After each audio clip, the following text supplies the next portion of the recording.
since we're on that topic again, what's with the pink dye and are those contacts? A while after I finally accepted the fact you were never coming back, I decided to change my look during summer break. I thought it would be easier if I changed my look so people wouldn't know it's me and leave me alone. I asked my aunt for help and got a new hairstyle. I even picked out the dye color myself. And I really just wanted to try it because that was one of the few things Papa didn't care about. I mean, I didn't hate the brown, but it felt it looked really boring. So You went for Minori's hair? You've read Parfait Girls? Only the first volume. But to be honest, that type of slice of life really isn't for me. I can get by and enjoy the type with no conflict or, hell, even the romance. But the whole theme was just so cliché and girly for my taste, it didn't click me. Really, the story was just so moe, I don't even know how it got that much attention. Half of the plot just felt like an easy level guessing game because of how predictable the characters were. The second volume came out the next month of when I finished the first, but I really didn't want to. Oh, you like the series, don't you? What do you think, smartass? Sorry, I didn't know. How? You literally just pointed out that I changed my look completely based off a character from that manga. Why the hell would I do that if I wasn't interested in it? Maybe you just like the hairstyle? Fair enough. By the way, how are things with your dad? Even though I worry about hers, it's not like my home life is something I want to talk about either. But I guess Natsuki deserves to know about it too. It's probably a good way I can gain her trust enough about the topic so she can open up too. He, passed away in an accident a few years back. Wait, really? I simply nod. Gosh, I'm sorry. I can tell Natsuki is a bit confused as to how she's supposed to feel about this or how I felt. For the longest time it was made really obvious that he wasn't the best parent, nor did I ever like him, so that is a different puzzle to solve for her. Before I could even address this situation or try to change the subject, Natsuki does it for me. And your mom? Oh no, she's alright. She really wanted to come with me, but a lot of things kept delaying us, so she sent me off by myself. Wait, by yourself? You're living alone? Uh-huh, it's really not a big deal. Even though it's been years, I still grew up in that house, so there isn't much else I'm not used to. You're back at the same house, too? That's actually a relief. Really now? Why, are you planning on coming over sometime? Huh? I didn't say that. I just think it's convenient to at least know. So that you can come over. Shut up! My laughter at her expense was short-lived when we hear the bell ring. Once Natsuki was done with her pouting, we continued talking as we went back up the stairs. So that also means Sayori lives right next to you. Mm-hmm. We actually came up with this little routine of waking each other up, and walking to school together, since we both discovered we share the habit of oversleeping. Yeah. I usually see her zooming past my class to get to hers on the first period. It's hilarious. Yeah, she did kind of sleep in on my first day when she offered to give me a tour of the place. She's... childish? Well, I wouldn't put it that way. She's a bit more carefree than most. Yeah, well, sometimes she gets so annoying at the club.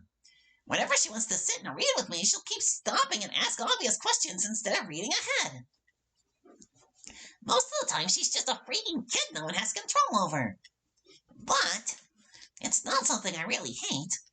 I barely caught her words when she started mumbling, but I got a general idea of her relationship with Sayori at the club. Natsuki wasn't always this easy to talk to back then. She was extremely defensive and only kept to herself or me. Anyone who even tried to approach her would get a handful of death glares or passive-aggressive tone.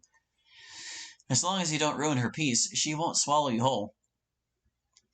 But it was that exact behavior of hers that always made me wonder why she wanted to be friends with me. After a short walk, we eventually came across my classroom. Well, this is my stop. Oh, alright then. Guess I'll see you at the club. I'll have to get used to seeing your dumb face there from now on. And I'll have to get used to looking down so much, otherwise I don't think I'd see you there. Hey! Before I could meet my doom, I run inside my class and hop into my seat. Still seeing Natsuki through the open door, I stick my tongue at her and watch her stomp, then walk away. Stick my tongue out at her. I am definitely going to get an earful for this when I do get there, but I have no regrets. These subjects actually aren't that tough to get. I can't tell if it's easier here or here the teachers are better, or if my previous school was as terrible as one could get. With the last class finally over, I pack up and quickly head out of class, excited for what lies ahead for today.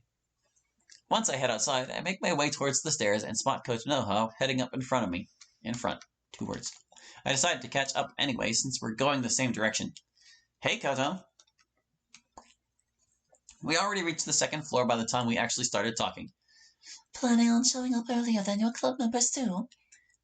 Nah, I guess I'm just a bit excited since it's my first actual meeting. That makes sense. And what about you? Are you also part of a club, or are you just up here for a stroll? Statement, not question. A bit of both, actually. I'm a member of the debate club, but since we have so many members, it takes a while for everyone to gather up. And our club president really doesn't like starting meetings without complete attendance. So I usually take my time on getting there, but not completely slack off either. Damn, I get the feeling that's the norm for most of the major clubs. Sometimes, but I knew what I signed up for. Anyway, this seems to be my stop. We come to a stop at a classroom that had students scattered in and outside, most either on their phones or talking to each other. No punctuation. This needs to be combined. This is a fragment. Whoop, I clicked out. No. The two of us wave each other goodbye before I head back down the direction we came from, since I realized I walked past the club room as we talked.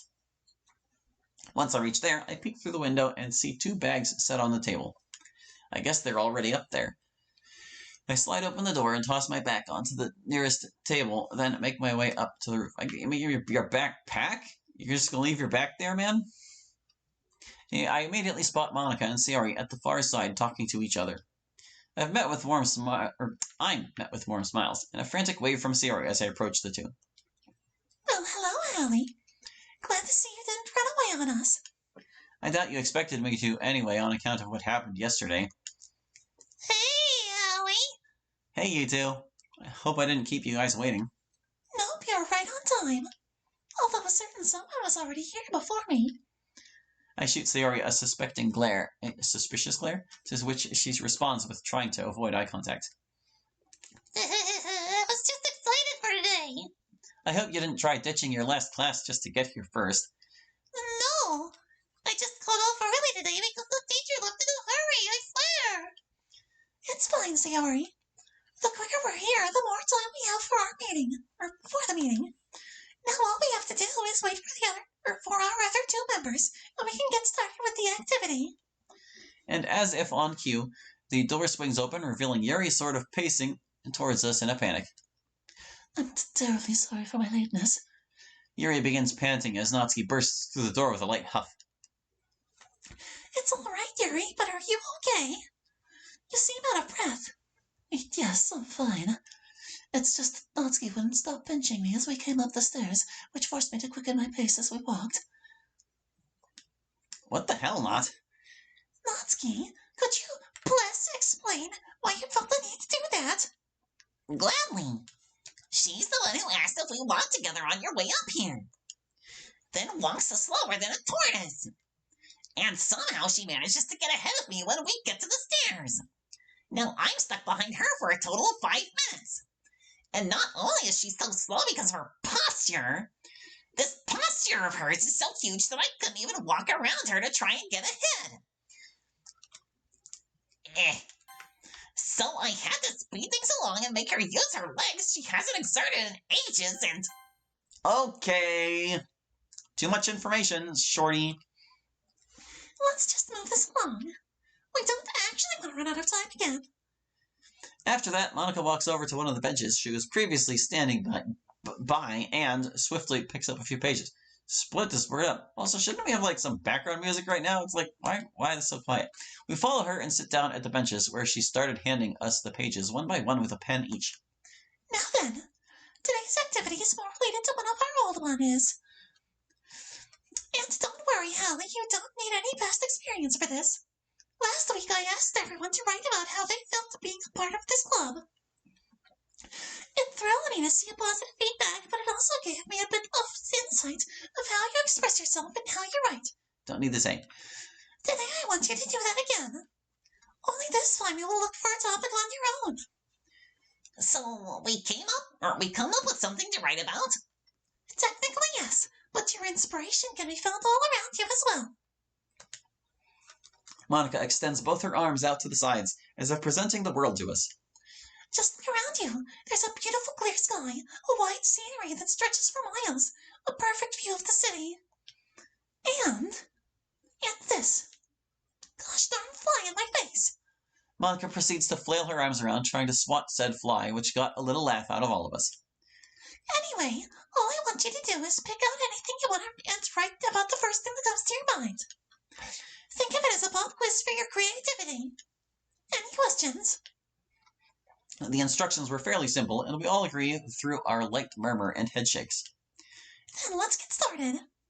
You can always come to me if you need any help. Monica says this as she heads off to the opposite direction with her pen and paper. This doesn't seem hard at all. It's not like I expected some entrance exam for this club thing, but it does count as a little test for myself to see where I stand. I see Siri sitting down on the ground and staring up at the sky, probably her aim for a topic.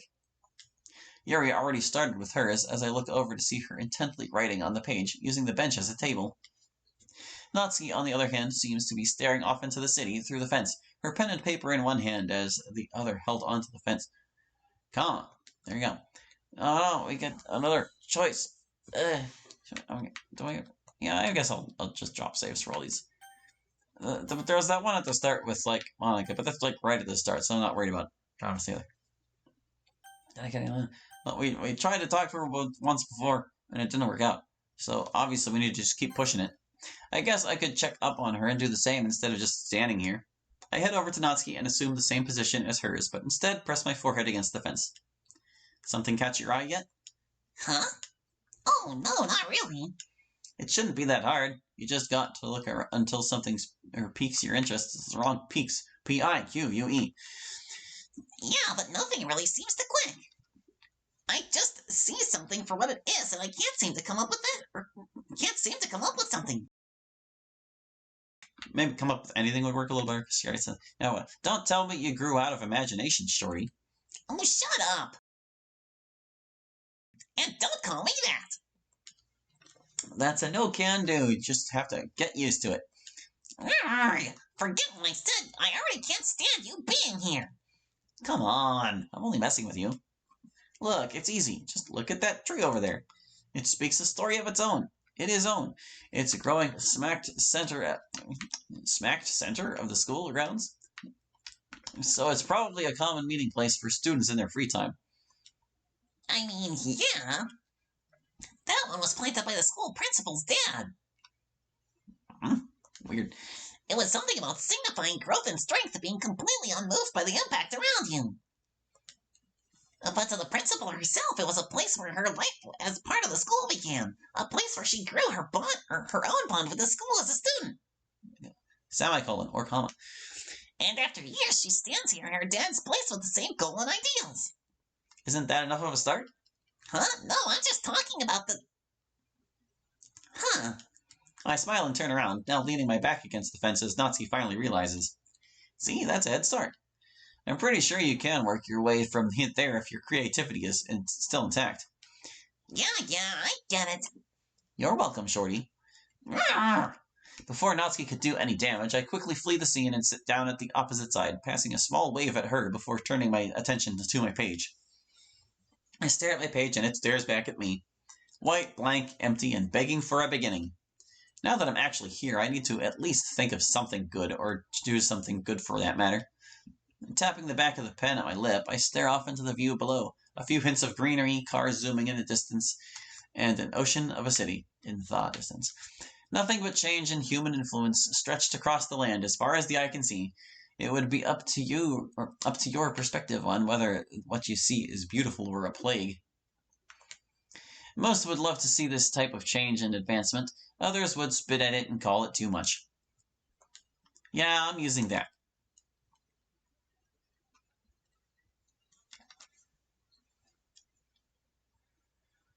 I don't know how long I had been writing for, but I was snapped out of it by a cute yawn I heard in the distance once again. I look up from my page to see Natsuki covering her mouth, and it seemed like my attention wasn't the only one drawn. You're right, Natsuki. It has been a while now. Shut up! Okay, everyone. If you're all done with your writing, I think we can head back to the club. Oh, wait, I'm almost done. It's all right, Sayori. Take your time. Sayori retreats to her previous position and starts hacking away at the page. During this, Monica speaks again. While Sayori finishes up, I think it's best to tell you what we'll be doing next. For better practice, and so all of us can learn about each other's writing skills, we will be sharing what we've written down back at the club. Wait, what? Monica, that's so sudden. How so? You can't just make us do that out of nowhere. I agree with Natsuki. I am really not prepared for something like this. But what's the problem? This activity is supposed to help us understand each other better and practice public speaking. Is it really that shocking of an idea to them? Didn't you share a poem with me that one time, Natsuki? No, you snatched it from the table when I wasn't looking and read it. But it was a really good poem. That's the main reason I wanted all of you to share your work. So you could share your talent for this and be more confident in writing more openly. Wait, you write poetry? Well, yeah. Huh, that's actually really cool. Did you recently pick that up? Not really. I started it a year ago, but it was just experimentation back then. It's not like they're any good. You wouldn't like them anyway. Heh. Now I get what you meant when you said they're really shy. Now you can see what our few obstacles are. Hey, what do you mean? When were you guys talking about us? Doesn't matter. What matters now is that you find it in you to get out of your comfort zone. Obviously, it's not going to be easy, but this is going to be more beneficial for us and you in the end. Why are we hearing this from you? It's not like you're jumping in excitement to do this. Oh, I'm not. I just don't have much to lose doing this, nor am I against it. It's a group activity, and so I'd like to participate. I'm ready to do this. You guys have time, which is until Sayori's done. I guess I don't have much of a choice, do I? Well, you definitely do have a choice. I'm not forcing this onto you guys, but I do think it would be great help for you. Fine, whatever. Let's just get this over with and... Sorry, I'm done now. It's all right, Sayori. There's no need to rush yourself. Yeah, but that did take a while. How much did you write exactly? I didn't really write anything long. I just got so lost in thought when I was looking for something to write about that I forgot what we were doing. Well, that's a reason, I guess. Soon Monica addresses the current time, and we quickly head back to the clubroom. Once back at the club, Monica heads to the teacher's desk and turns on the computer as the rest go over to their bags and settle down. You're allowed to use the system in here too. Only I am. I have a lot to go through online with paperwork regarding the student council, so the teachers entrusted me with its usage. And it also comes in handy in a lot of club work. And sometimes for my own, too. That sounds both convenient and also stressful. That's usually how it goes. But it's nothing I can't handle. I'm really glad it's not as overbearing for me as it actually is. Usually us council members have to stay after school for meetings and other activities, like helping out for future events. But those who attend clubs are excused of that. Even the head. Wow. With how hectic that sounds, I didn't think running a club would be on your mind at all. I can understand that. I've actually always wanted to do this. It wasn't a work choice to overburden myself or anything. I just really wanted to do something I was really passionate about. One word. And even though I'm still here after school, being in this club is sort of a way for me to unwind because it's something I really enjoy. I can definitely see that passion, so I guess you're on the right track. I'm glad you think so. Yeah, you're great. Now can we get this over with already? Right, sorry, Natsuki. With my page unfolded in hand, I follow the girls to the center of the room. Well, that wasn't really eventful. Natsuki felt like a firewall in trying to get her to share, but despite her hesitance? Hesitance, I think you meant? It was still a nice read, although she didn't want to admit it. Yuri's way of writing really reflects off her complexity and interest of presenting deep meanings. Hers was almost exactly a poem. Sayori and Monica both ended up writing about the same things, which was the topic of clouds. Both had different styles and perspectives of their small story, but they shared the same feeling of wanting freedom. The difference is yet strong. Skill in this club is really colorful. The difference is yet strong. I think you mean the different yet strong skills in this club are really colorful. Once we were done with the activity, I noticed Yuri and Natsuki deflate in relief when Monica said we still have some time to do whatever we want.